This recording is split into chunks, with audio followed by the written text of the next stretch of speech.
अ very warm welcome dear students. आज हम लोग मोशन इन प्लेन के एमसीक्यूज करेंगे जो 2023 में पूछे गए थे and these are the authentic questions. ये एग्जाम में आए हुए क्वेश्चंस हैं। So let us begin. So this will give you a good practice of whatever has been asked in the exam. इससे आपको पता चलेगा एग्जाम में किस तरह के क्वेश्चंस पूछे जाते हैं। So let us start. तो ये सबसे पहला क्वेश्चन है जो 9th में 2023 शिफ्ट 1 में पूछा गया था। Let us see what is this question. A stone is projected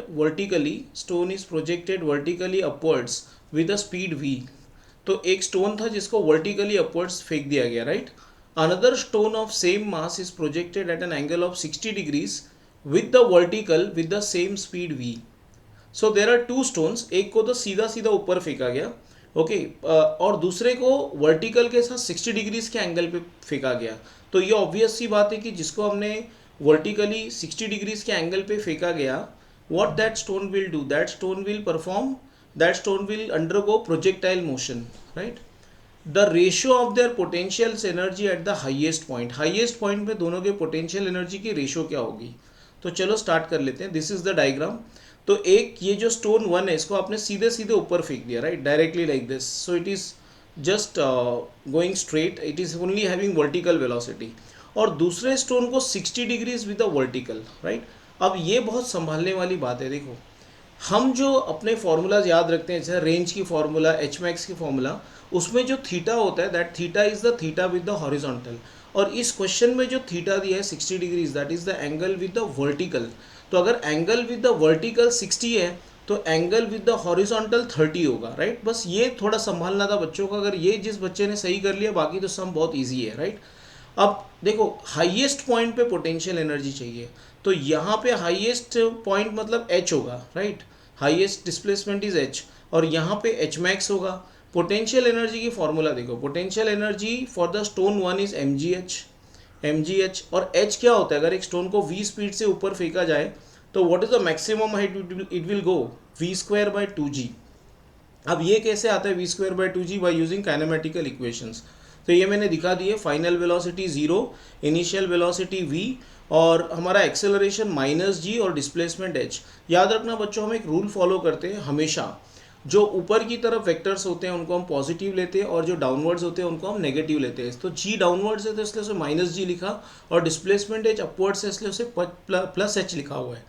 so that is how you get h की वैल्यू एज v²/2g, जो मैंने यहाँ पे ऑलरेडी सब्सटीट्यूट कर ली इक्वेशन नंबर 1 में।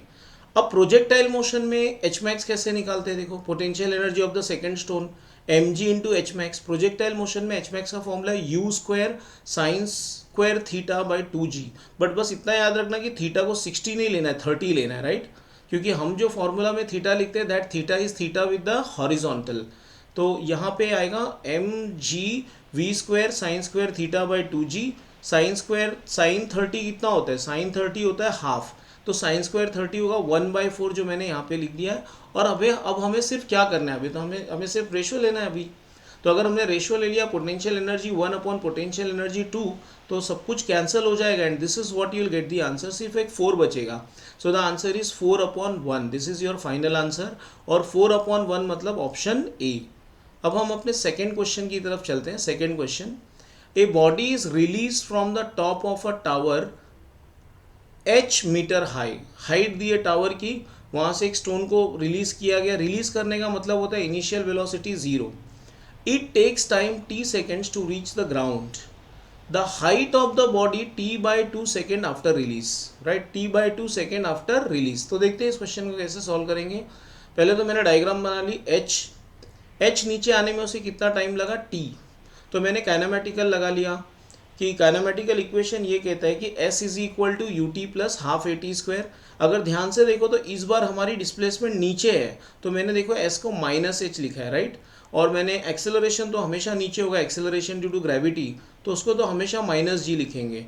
तो ये मेरा इक्वेशन, और इनिशियल वेलोसिटी 0 दी हुई है, तो इस इक्वेशन को थोड़ा और अच्छे से लिखेंगे तो माइनस वगैरह काट के आंसर आता है h is equal to half gt², right. टी उन्होंने पहले से दिया था कि टी टाइम लगता है एच डिस्प्लेसमेंट नीचे आने के लिए।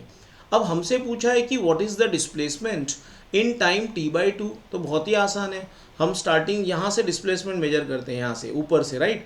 ऊपर से मेजर करने का फायदा ये होता है कि u फिर से एक बार 0 लेंगे, तो u जीरो लेंगे और टाइम को t/2 लेंगे, तो डिस्प्लेसमेंट कितना आता है, ऊपर से डिस्प्लेसमेंट है, याद रखना। In time t/2 let the displacement from the top be h dash, तो h dash is equal to ut plus half at square, फिर से सेम फॉर्मूला यूज हुआ, बट याद रखना t की जगह इस बार मैंने लिखा है t/2। तो अगर मैं इसे सॉल्व करूं तो मुझे h डैश की आंसर आती है हाफ gt स्क्वायर 1/4, राइट। अगर मैं दोनों इक्वेशन को डिवाइड कर लूँ तो जो कॉमन टर्म्स है वो कैंसिल हो जाएंगे and I will get the answer as h dash is equal to h/4। देखो ये सारे जो ऑप्शन में डिस्टेंसेस दिए वो ग्राउंड से दिए हैं, मैंने जो हाइट कैलकुलेट किया वो क्या है, वो फ्रॉम द टॉप है। तो अगर टॉप से h/4 तो बॉटम से कितना होगा, h माइनस h/4। अगर टॉप से समझो यहाँ से यहाँ तक h/4 है, राइट। तो अगर इसी को ग्राउंड से मेजर किया जाए तो क्या होगा, h माइनस h/4। तो आंसर फाइनली आएगा, ये मैंने डायग्राम में समझाया, देखो ये डायग्राम देख लेना, समझ में आ जाएगा।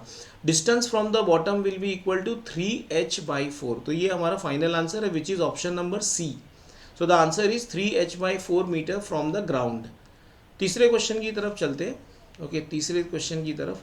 2 ट्रेन्स ईच 30 मीटर लॉन्ग, दोनों की लेंथ 30 मीटर है, are travelling in opposite directions with velocities 5 and 10, they will cross after. मतलब ये क्वेश्चन रिलेटिव वेलोसिटी की क्वेश्चन है। तो दो ट्रेन्स है वो कब एक दूसरे को कैंसिल कर लेंगे, राइट। पहले तो क्रॉसिंग का मतलब क्या होता है, क्रॉसिंग का मतलब ये नहीं होता कि सिर्फ ये आगे बढ़ जाए। देखो क्रॉसिंग का मतलब क्या होता है, ट्रेन 1 ट्रेन 2 को तो क्रॉस करेगी ही और साथ में खुद को भी बाहर निकालना है उसे, राइट। मतलब ऐसा कुछ होना चाहिए, ट्रेन 1 को ट्रेन 2 के आगे आना है, ऐसे हो जाना है कुछ, राइट। मतलब टोटल डिस्टेंस दोनों मिलके कितना चलेंगे, 30 + 30 60, 30 + 30 60। तो फॉर्मूला लगेगा s relative is equal to u relative into T plus half a relative into T square. देखो फॉर्मूला ऐसा है, s relative is equal to u relative T, right, plus half a relative T half at square, right. But क्या होता है दोनों का, a relative velocity निकालने का तरीका क्या होता है, relative velocity is difference of velocities, right. Relative मतलब फॉर एग्जांपल अगर ऐसा बोला जाए कि relative velocity of first body with second with respect to second, तो निकालते कैसे, u1 माइनस u2 या v1 माइनस v2 करके।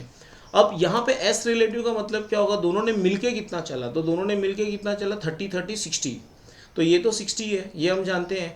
एक्सेलरेशन तो दोनों का 0 है क्योंकि दोनों कांस्टेंट स्पीड में जा रहे हैं, तो a रिलेटिव भी 0 हो जाएगा, राइट। ये टर्म भी चला गया। u रिलेटिव का कैसा होता है, अगर बॉडी सेम डायरेक्शन में जाते हैं तो वेलोसिटीज सब्ट्रैक्ट होते हैं, और अगर वेलोसिटीज अपोजिट डायरेक्शन में हैं तो वेलोसिटीज ऐड होंगे, क्योंकि अब वो दोनों जल्दी क्रॉस हो जाएंगे। अगर सेम डायरेक्शन में चलते तो क्रॉस होने को टाइम भी लगता, लेकिन अगर अपोजिट डायरेक्शन में जा रहे हैं तो जल्दी से क्रॉस हो जाएंगे, राइट। तो इसलिए हम लोग क्या लिख सकते हैं, वेलोसिटीज ऐड हो जाएंगे। तो दोनों मिलके s रिलेटिव हुआ 60, u रिलेटिव वेलोसिटीज ऐड हो जाएंगे 5 + 10, और टाइम पूछा हुआ है, राइट। तो टाइम का आंसर आएगा 4 सेकेंड्स, और ऐसा है option number A. Next, a bullet is fired on a target with velocity v, its velocity decreases from v to v/2, उसकी velocity v से आधी हो जाती है, मतलब when it penetrates 30 सेंटीमीटर, जब 30 सेंटीमीटर चलने के बाद उसकी velocity हाफ हो गई, through what thickness it will further penetrate, okay, before coming to rest। तो रुकने के पहले वो और कितना चल पाएगा। चलो देखते हैं इस क्वेश्चन को, ध्यान से देखना। तो समझो ये वो टारगेट है, यहाँ पे बुलेट ने एंट्री मारी तो स्पीड v था, जब वो 30 सेंटीमीटर चल चुकी है तो उसकी स्पीड है v/2। पूछा है कि और कितना चलेगी, तो उसकी वेलोसिटी 0 हो जाएगी, राइट। 0 होने के पहले और कितना चलेगी, तो मैं अज्यूम कर लेता हूँ x चलिए, x। इस क्वेश्चन में उनको कहना चाहिए था कि अज्यूम यूनिफॉर्म रिटार्डेशन, उन्होंने नहीं बोला तो मैंने मान लिया, क्योंकि जब तक रिटार्डेशन एक्सेलरेशन कांस्टेंट नहीं होगा हम काइनेमेटिकल इक्वेशंस लगा ही नहीं सकते। काइनेमेटिकल इक्वेशन लगाने का कंडीशन है कि वेलोसिटी शुड बी कांस्टेंट। तो अब एक काम करते हैं, काइनेमेटिकल इक्वेशन पहले लगाएंगे a से b तक, कौन सा वाला, v² = u² + 2as। तो मैंने यहाँ पे लिख दिया है, राइट, v² = u² + 2as। देखो हमारा a से b में फाइनल वेलोसिटी v/2 है, इनिशियल वेलोसिटी v है, राइट। तो ये v² = u²। अब मैंने 2as की जगह -2as क्यों लिखा, बिकॉज ये रिटार्डेशन है इसलिए मैंने माइनस लिखा। तो फाइनली ये सॉल्व करके मुझे आंसर कुछ इस तरह से आया कि v² = 80a।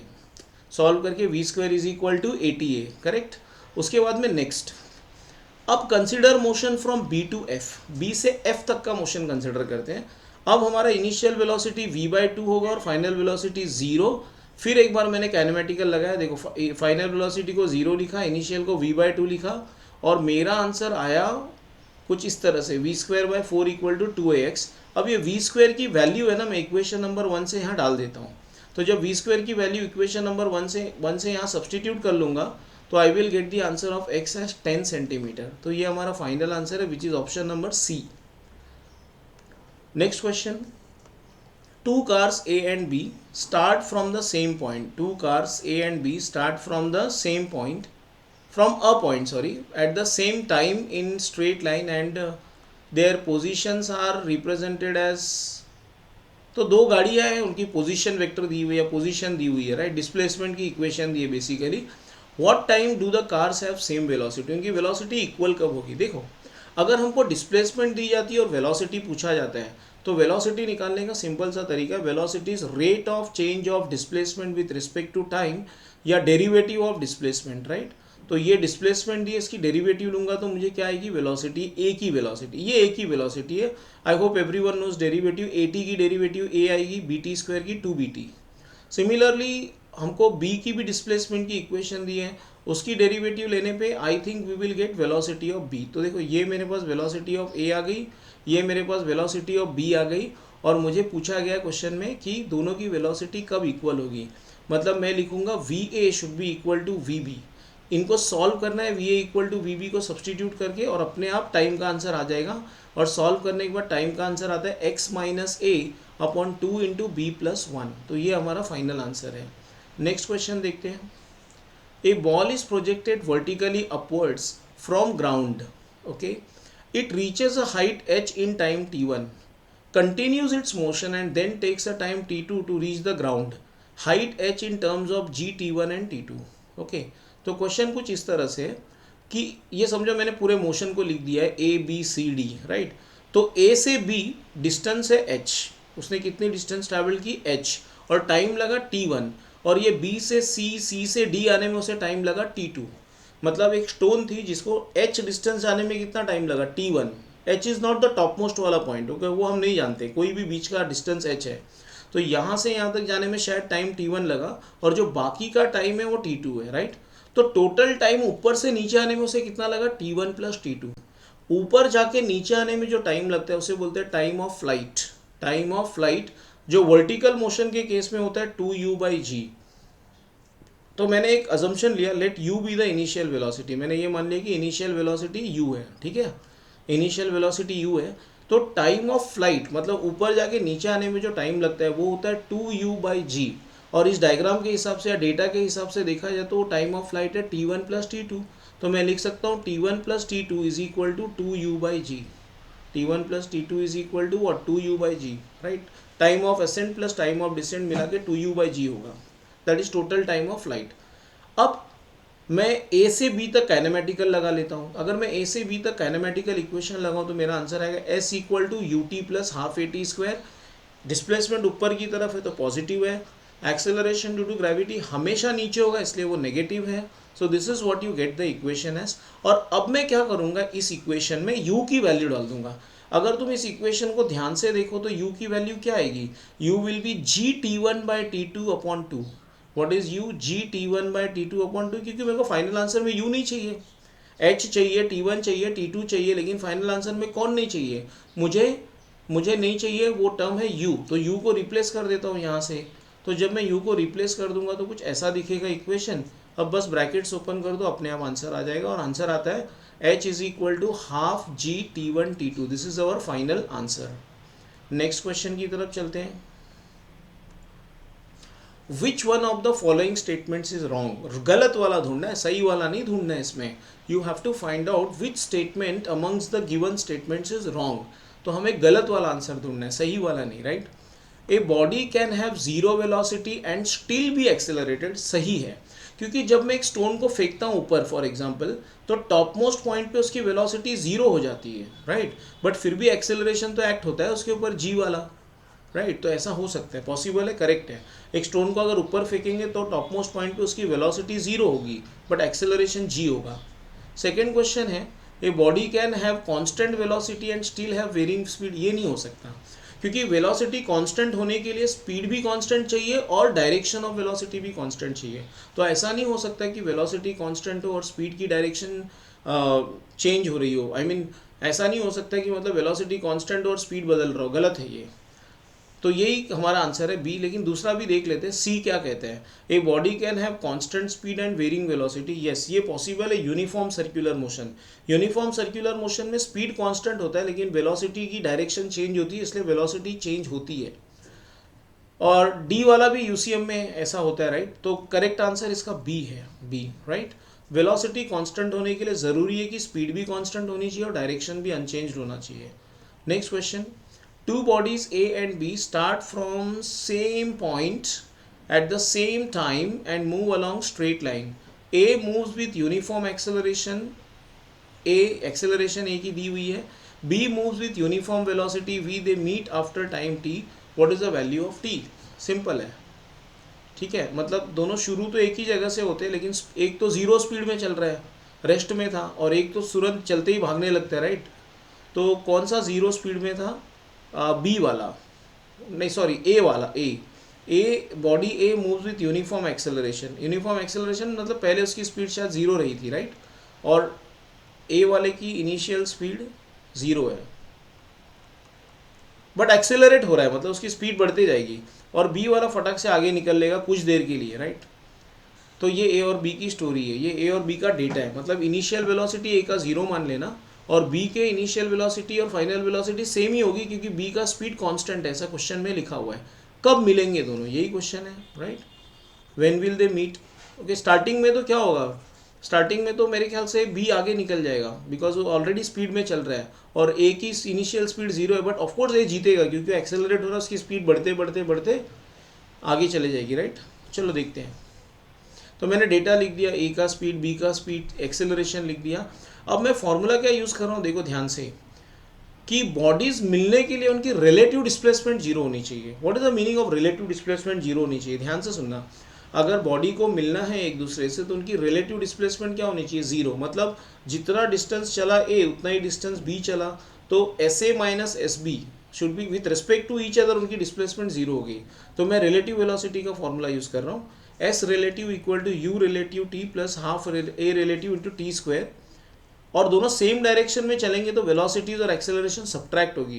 देखो हमने एक सम कुछ देर पहले किया था जहाँ अपोजिट डायरेक्शन था, अपोजिट में वेलोसिटीज ऐड होते हैं और अगर बॉडी सेम डायरेक्शन में चलेंगे तो वेलोसिटीज सब्ट्रैक्ट होते हैं, राइट। अब सबकी वैल्यूज डाल दो, अपने आप आंसर आ जाएगा, right. So you will get the answer as T equal to 2v by a। Again a question based on relative velocity. Next, a person with machine gun can fire 50 gram bullets with a velocity of 240. A 60 kg tiger moves towards him with a velocity of 12 meters per second. In order to stop the tiger in track, the number of bullets the person fires towards the tiger is। चलो ये question भी देखते हैं। हमको data क्या क्या दिया है? मास ऑफ द बुलेट, ये मास ऑफ बुलेट है, velocity of bullet, mass of tiger, velocity of tiger. अब सिंपल सी लॉजिक है, अगर तुम चाहते हो कि तुम फायरिंग करके टाइगर को रोक लो तो ऑफकोर्स क्या होना चाहिए? The momentum of the tiger या force generated by the tiger while moving should be equal to what? Your force of bullet. मतलब मेरे बुलेट से जो फोर्स लगेगा, बुलेट्स के वजह से जो फोर्स लगेगा वो टाइगर के फोर्स के इक्वल होना चाहिए। अब टाइगर के पास फोर्स कहाँ से है? एक तो उसके पास मास है और उसकी वेलोसिटी चेंज हुई तो उसके पास मोमेंटम भी है, राइट। तो देखते हैं, force in order to stop the tiger, force due to bullets is equal to force generated by tiger। अच्छा, फोर्स कैसे निकालते हैं? मास इंटू चेंज इन, देखो मास इंटू एक्सेलरेशन, और एक्सेलरेशन कैसे निकालते हैं? v minus you by T, right. Mass into acceleration, acceleration is v minus you by T, जो मैं दोनों जगह लिखूंगा, राइट। देखो मैंने दोनों जगह लिखा, तो लेफ्ट साइड में बुलेट्स वाला लिखा और मैंने राइट साइड में टाइगर का लिखा। लेकिन एक मिनट, मैंने n से क्यों मल्टीप्लाई किया? क्योंकि एक बुलेट से थोड़ी होने वाला है काम, तुमको एक बहुत सारे बुलेट्स डालने पड़ेंगे। तो नंबर ऑफ बुलेट्स n है, तो ये मैंने force due to n bullets लिखा और मुझे n ही ढूंढना है। अब तो मेरे ख्याल से खाली सब्सटीट्यूट करना है, वैल्यू सब्सटीट्यूट कर दो, आंसर आ जाएगा। और आंसर आता है मेरे ख्याल से ऑप्शन बी। ऑप्शन बी मतलब 60 बुलेट्स फायर करने पड़ेंगे तो शायद शेर को रोक पाओगे, correct. Next question is, the position x of a particle varies with time x is equal to, ये पोजीशन है, x किसकी पोजीशन है, ये x दिया हुआ है, position of a particle, a और b कांस्टेंट है, दिया हुआ है, तो डेरिवेटिव के बाहर आ जाएंगे। एक्सेलरेशन जीरो कब होगा, क्वेश्चन है एक्सेलरेशन जीरो कब होगा। अब ऑब्वियसली डिस्प्लेसमेंट दिया है तो वेलोसिटी कैसे निकलेगा, dx बाई dt, तो डेरिवेटिव लेके वेलोसिटी का आंसर आएगा 2at minus 3bt square. Velocity का भी अगर डेरिवेटिव निकाले dv बाई dt, तब जाके हमको मिलेगा एक्सेलरेशन। तो acceleration is dv by dt, acceleration is dv by dt। तो इसकी डेरिवेटिव आएगी 2a माइनस 6bt, हाँ 2a माइनस 6bt। अब बोला हुआ है क्वेश्चन में कि एक्सेलरेशन जीरो कब होगा, तो एक्सेलरेशन जीरो डाल दो तो तुमको टाइम मिल जाएगा, और टाइम का आंसर आता है a by 3b, a by 3b। तो ये हमारा फाइनल आंसर है, ऑप्शन नंबर सी। तो ये सारे क्वेश्चंस एग्जाम में पूछे गए थे, आप लोग अच्छे से देख के प्रैक्टिस कर लेना, और मैं और भी वीडियोस बनाता रहूँगा। Okay, so thanks for watching the video, thank you.